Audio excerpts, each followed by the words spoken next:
Breaking news చూస్తున్నాం. దీపావళి సందర్భంగా ఢిల్లీ ప్రజలు పేల్చిన టపాసుల మోతతో ఎయిర్ క్వాలిటీ భారీగా పడిపోయింది. ఢిల్లీని దట్టమైన పొగ కమ్మేసింది. పొరుగున ఉన్న పంజాబ్, హర్యానాలో కూడా ఎయిర్ క్వాలిటీ దెబ్బతింది. అయితే ఢిల్లీలో గత 8 ఏళ్లతో పోలిస్తే బెస్ట్ ఎయిర్ క్వాలిటీ రికార్డ్ అయింది. సాయంత్రం 4 గంటల నాటికి AQI 218 గా ఉంది. రాత్రి నుంచి టపాసులు పేల్చడం ప్రారంభించడంతో ఎయిర్ పొల్యూషన్ పెరుగుతూ పోయింది. 275 IQI ఏకంగా 322కు పెరిగింది. చాలా చోట్ల AQI 300 దాటింది.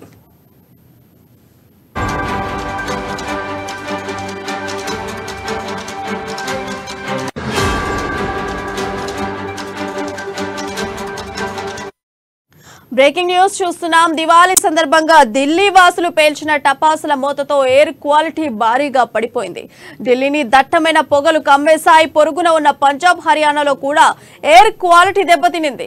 అయితే ఢిల్లీలో గత 8 ఏళ్లతో పోలిస్తే బెస్ట్ ఎయిర్ క్వాలిటీ రికార్డ్ అయింది. ఇక సాయంత్రం 4 గంటల నాటికి AQI 218గా ఉంది. ఇక రాత్రి నుంచి టపాసులు పేల్చడం ప్రారంభించడంతో ఎయిర్ పొల్యూషన్ పెరుగుతూ పోయింది. 275 AQI ఏకంగా 322కు పెరిగింది.